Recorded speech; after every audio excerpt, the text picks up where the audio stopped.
Hello everyone, welcome back to A Tale of Two Readers. I'm Gabriella. And I'm Elena. And today we're going to be doing a summer wrap-up, just talking about a couple of the highlights or not so highlights of our summer, and just kind of going over them with you guys. So Elena, do you want to start? Yeah, I'll start. So just to say, I've been in a super slump. So Me too. I've been trying to get a lot of recs off Reddit and, my library and just a bunch of different places. And I had some luck, but most of it hasn't been that good. So I'm going to talk about The Seep. This was a really interesting. The Seep? The Seep. That sounds creepy and disgusting. Yeah. Yeah. It's a sci-fi, so if you like sci-fi, alien sci-fi, Okay. you might enjoy it. The reason why I picked it up was because not only was it sci-fi, but the main character was a trans character. Oh, cool. So I was really excited. Is the author trans? I don't know. That's a good question. I think so. All right, cool. So she was a woman of color and she was trans. So I was kind of excited to kind of read about her life and how that in this story. I was really excited about that. But as it turns out, I mean, they're just regular people like everyone else. So they're that was it. Yeah. Like I think the author meant to say, look, we're just like anyone else, and I was excited to kind of, maybe have flashbacks where like there was some kind of tension or something, but no, everything was So it fine. wasn't really focused on like her trans experience more than just she just happened to be a trans character. She just happened to be, yeah. I see. So it was an okay book. It's about these aliens that come to the planet and they're sentient, but they don't have bodies. And they kind of just speak to you telepathically, and there's this liquid that you can drink, and then it kind of makes everything great. So interesting. Yeah, so it kind It's of a fun concept. It's really cool. The economy collapses because everyone is kind of okay with like, okay, it'll like this year I'll do some farming so everyone can eat. And this, next year I'll go to medical school and I'll become a doctor or whatever, like maybe I'll move here. Like it's very so like capitalism no longer works. It doesn't work, but like if you get depressed and like you're not pulling kind of your end, like your neighbors will be like, "Are you okay? How can we help? Let's help clean up your house. Let's help feed you better." And wish that was the case in real life. it sounds really great, but it was like a not okay. It was like an okay book. Okay. Yeah, it was. That sucks. She sees this little boy, and he's obviously, looking for food, scavenging for food in the city, and she follows him and tries to find him. And I was like, okay, great. Now we have a storyline, and then she just loses him, and don't hear about him again. So it was pointless for you. Yeah, I was like, okay. All right. See you, little boy. I finished it, so if that sounds like your cup of tea, like really not going anywhere but some really cool stuff inside. Yeah, that could be something that's like for some people. Yeah. The first book I'm going to talk about is called The Lost Man by Jane Harper. And this is not something I would usually read. It was like a mystery, really just like a straightforward mystery. It was set in the outback of Australia, like super remote. It follows three brothers, one who was murdered, and they don't know. They find his body, and it seems like there may have been some foul play. And then the other two brothers, and they all own farms, and they're next door neighbors, but that's 3 hours apart because that's just how far apart everybody is out there. And so it follows one of the brothers as he's trying to figure out what happened to his brother who passed away. And so it just kind of delves into this family. Really explores like living in the outback, living so alone and remote, and you get to just find out what happened to this brother. And it was just like, I just loved it. It was so atmospheric. It was like nice. I really liked the build up to it. Like it was slow, not a lot happened, but you were just kind of like hooked, drawn in. I think it was just because the setting of the outback was so like, it's just such a vast, like deadly landscape. But the main character really loves being there, and so you get to see it through his eyes and just this respect and relationship that he has with it. And I just really enjoyed reading it, and I liked the reveal. I would recommend it. What's the name? The Lost Man. The Lost Man? Yeah. That sounds pretty good. I plan on reading another one of her books. Are they all set in Australia? It's just I think some of them are. Yeah.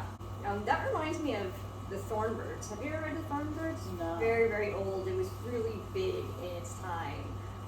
But it's about a girl. They live in Australia. They live in the outback, and this young girl kind of is coming to age, and she falls in love with the local Catholic priest. Oh. And you know, she becomes an adult, and then they begin this affair. But really, like, the land and the outback is almost a character. That's how it was in this too. It's beautiful. I loved it. Yeah. All right.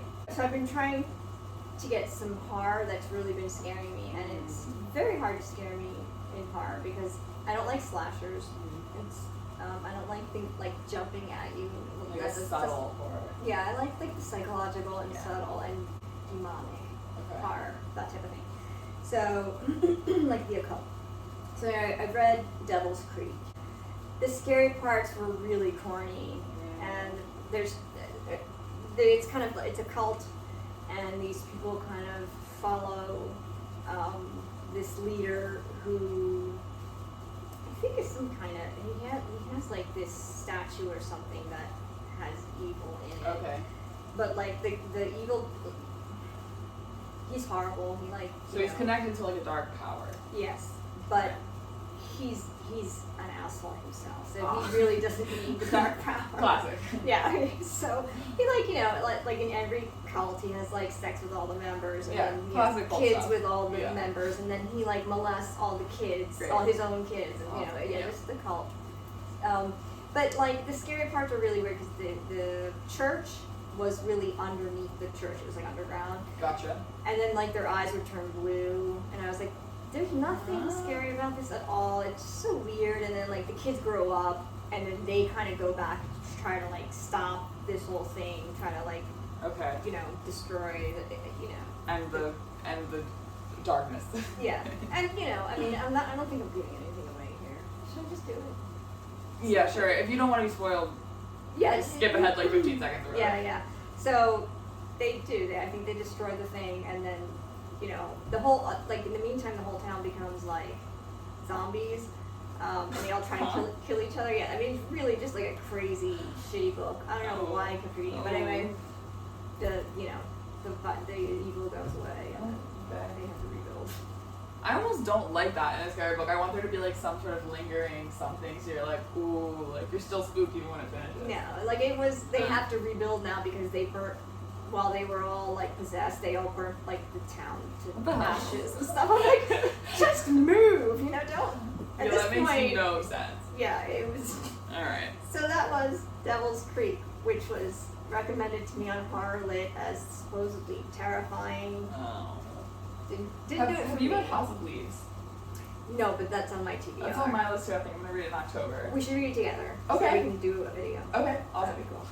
All right. So. You're up. Are you You're up. No, that's it. My next book is actually 2 books in a series. I read Castle in the Air and House of Many Ways by Diana Wynne Jones. They are the follow-up books to Howl's Moving Castle, which is one of my favorite movies. And I love them both. I think I like them both better than the first one. They're just so whimsical. It's middle grade, so like, really easy reads. I listen to them as audiobooks, and the narrator is fabulous. I forget her name, but they're just like so magical and so fun and just so good to read. They're really like kind of cozy, especially The House of Many Ways. It's like a lot of, her living in this enchanted house and trying to figure out how to work everything.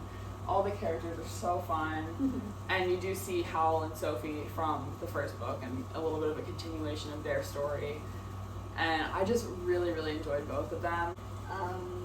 Okay, so I'm gonna try to get to something a little better. I read The Evening and the Morning, which is the prequel to Pillars of the Earth by Ken Follett. Oh, okay. So if you liked Pillars of the Earth, you'll like The Evening and the Morning. I did not like the sequel as much. Okay. And I forget the name of the sequel.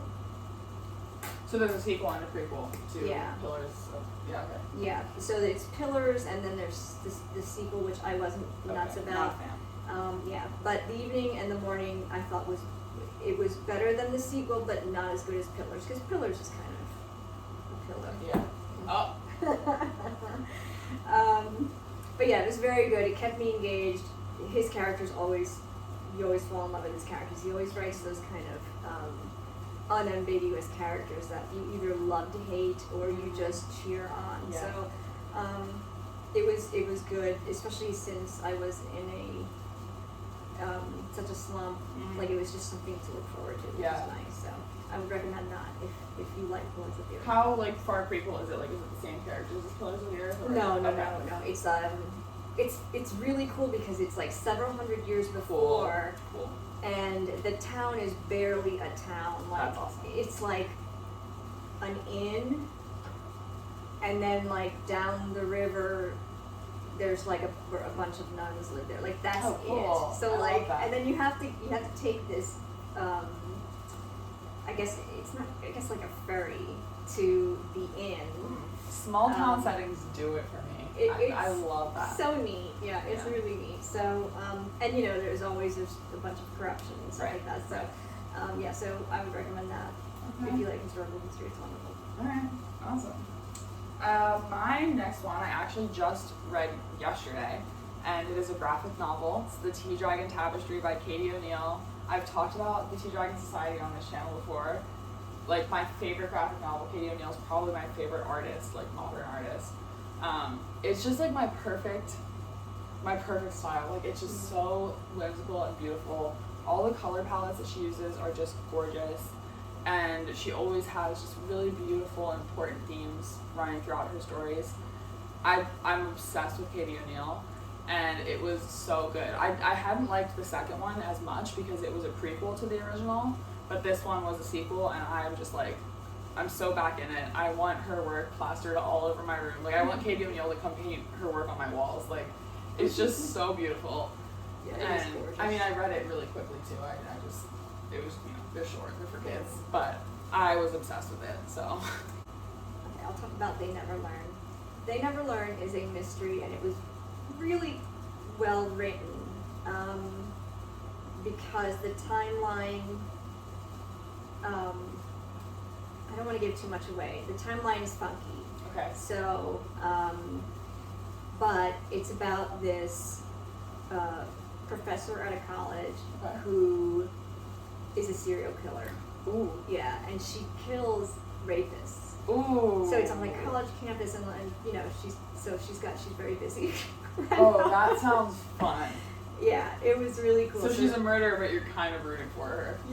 I was completely rooting for her. I was like, this bitch has got it going on. Like she knows what she's about. Yeah, and she's so cool too. Like she's very. What does she teach? What is her English? Oh, yes. Of course. Amazing. Yeah, she's amazing. And then she also talks about like the shit she has to deal with in the office. Like the chair of her department is like a pig, and she has to deal with that Murder shit. him. Yeah, and it's like awesome. Like you're just like, oh goody, like he's gonna be an asshole. I can't wait, So it was fun. I mean, it wasn't the best book I've ever read, but it's a cool idea. The character's cool. That funky timeline is really cool. That was a surprise. I like that. I'm never surprised by funky timelines. Yeah, so it surprised me. So yeah, I would recommend that. That one sounds the most interesting to me so far from your list. They Never Learn. It's relatively new, but it's old enough now where you can get it from the library without having to hold. Perfect. Yeah, that was a good one. That's exciting. I'll definitely add that to my list. The last two on my list are actually classics. And the first one. Yeah, I know. Well, this one's questionable. It's The Princess Bride by William Gould. Yeah. And it is basically like reading the movie because the author wrote the screenplay for the movie. So it's like, I mean, the dialogue is like line for line, pretty much what was in the movie. So if you enjoy the movie, I would recommend it because it like you can hear it in the characters' voices and you can picture it really clearly. But I almost don't know how I would have enjoyed it if I hadn't seen the movie because I don't know if that delivery would have come through just reading it. Mm-hmm. Like they just did that movie so well that being able to like hear the tone of their voice was what made the book for me. Because it's a very simple, very short book, and I think it was perfect to be adapted to a screenplay. I'm not sure how I would have felt having not seen the movie, but I would definitely say if you're a fan of the movie, you should read it. It's a really short read. It'll be like you're watching the movie. So I did enjoy it overall. Yeah, I loved that book. That was a signed reading when I was a kid. And Oh, you lucky. yeah, it was really cool because it's the grandfather is telling the Oh, story. the So there's a framing of story it is within so the story, wonderful. yeah. It's Because really it nice. was, he frames it as a shortened version, like an abridged version of a popular novel. Exactly. But that popular novel doesn't actually exist. Right. So it's a really fun framework to read through. Okay, the last two books I've got were really good. I really enjoyed these. Alright. One of them is by Stephen Graham Jones. I hope that's the right. It's Stephen. I think it's Stephen. Stephen Graham Jones. He's a Native American. Oh, cool. Yeah, and his book is called The Only Good Indian. Oh, I've heard tons about that. Have you ever read it? I haven't read it, but Oh, I've yeah. heard really good things. It's good. It's good. So it's kind of a horror, but it's like a Native American style horror, and it's about a group of young Native American men who go out on a hunt, but they're not supposed to hunt this particular location, and one of them actually kills or tries to kill a pregnant Elk or something. elk. Yeah. And the bullet grazes her head, but he wants to kill her because he wants to put her out of her misery. Then he finds out that that there's a baby, so the reason why she wants to live so badly is because she doesn't want anything to happen to this, the baby that's inside her. So 20 years later, the spirit of the mother comes back to kind of haunt all of these. It's so chilling, even just hearing it. I mean, there were just scenes that just it was really well done. It's out in the West, in the snow, and there's this one point where the elk head woman, she's she takes many forms, but one of her forms is a woman with like an elk's head. Ooh. And she's chasing after the child of one of these hunters. Yeah. And So she haunts their them and their children, kids, okay. yeah. So this girl is running, and like she's like a basketball star, and so she's really fit, and she's running through the snow, like in the snow, and like she turns back, and the elk-head woman is just walking. Oh. It's like one of those things where like you're running, and you're like, I'm gonna die, and like she's just moseying behind her, but she's keeping up, and then suddenly she'll be like so it was really well done, and Elkhead Woman kind of haunts everyone differently in a different way. So That sounds really, really good. it was good. It was really well written. I love this author. This is one of the authors I'd really like to read again. Okay. Not only because I love Native American authors, but he writes primarily horror, so it's really, really very good. My last book on this list is Oliver Twist by Charles Dickens. I've never read it. I only read The Christmas Carol, or Christmas Carol. And that. that's the only Dickens I've read up to this point. And that's a shorter, like a novella, and I really enjoyed it, but I wanted to read one of his full books. And it was so good. I'm really glad that I read it. I think it was funny. It was a little like depressing in the beginning. It's kind of sad, but it has a super happy ending. And it was just like a fun read. The writing was really good because the characters aren't super likable, but the writing is nice and it's like fun. So I enjoyed it, and I might read another Dickens. We'll see. Oh, good. Yeah. Yeah. Okay, so my last one is The Descent. Now, this was really good. I was really happy with this one. I was so excited. It made me want to keep going back for more every night. Again, a recommendation from Horror Lit. So I can't remember the author, but anyway, it doesn't matter. It's called The Descent, and it's similar. There's a movie, but it's not based on this book, but it is a very similar story. It's about this guy who is a mountain climber, so he's kind of like a Sherpa, where he... Oh wait, I think I've heard of this. Have you? Yeah, keep going. I recommend it, then you should read it. And he normally takes people up, mountain climbing, but they get stuck in this little cave because a blizzard comes in, and they have to kind of wait out the blizzard. And while they're in there, because it's like days that they're in there, so they gotta they start looking through the tunnels to try to get, see if there's another way out or whatever, because they're completely snowed in. And they find things. Mm. Things happen, and you know, like I said, it's really hard to scare me. And there were some of these that, you know, particularly the first meeting was really good. It gave me chills, and I love that. It was good. So this book made me want to keep coming back, and you know, it turns out that these beings that live in our caves underground have always been there, and so that's where the stories of like demons and witches come, because we've seen them, because they surface from time to time, and then we just assume that they were demons, and you know, wow. And so now we realize, oh, this is like a whole Thing. Yeah, like a whole nation of these people like living on under the entire planet. So it's very cool. The humans that stay down there too long begin to change, like their bone structures, and some of them grow antlers. Yeah, it's really cool. So I highly recommend it. And it scared you a little. Yeah, the first meeting they had, I was like, holy shit! Like, and I was a little sad because I was hoping for more of that throughout the story. Like, I wish they would have done at the end of it, because the first time that they had, I don't even know if it's one of these beings, but he was the scariest one for me. Like, whenever I was like, ooh, this is gonna be a good ride. Yeah, exciting. Yeah, it was really good. So, yeah, I would pick that one up, because it's a good story, and the characters are really cool, and these beings and their whole, like, the way they live is really cool. That sounds really interesting. Yeah. So if you like expedition stuff, you know, like Indiana Jones / horror, you'll like that. What a unique subgenre. Well, Indiana Jones horror. Yeah. Well, they call it expedition. I never even knew it was a thing. Yeah, and they're like, expedition horror is, and I was like, oh, I love that stuff. I didn't know cool. that. Guess I'll read more. Right. Okay. So I guess that's some of what we've been reading recently. Yeah. That catches me up.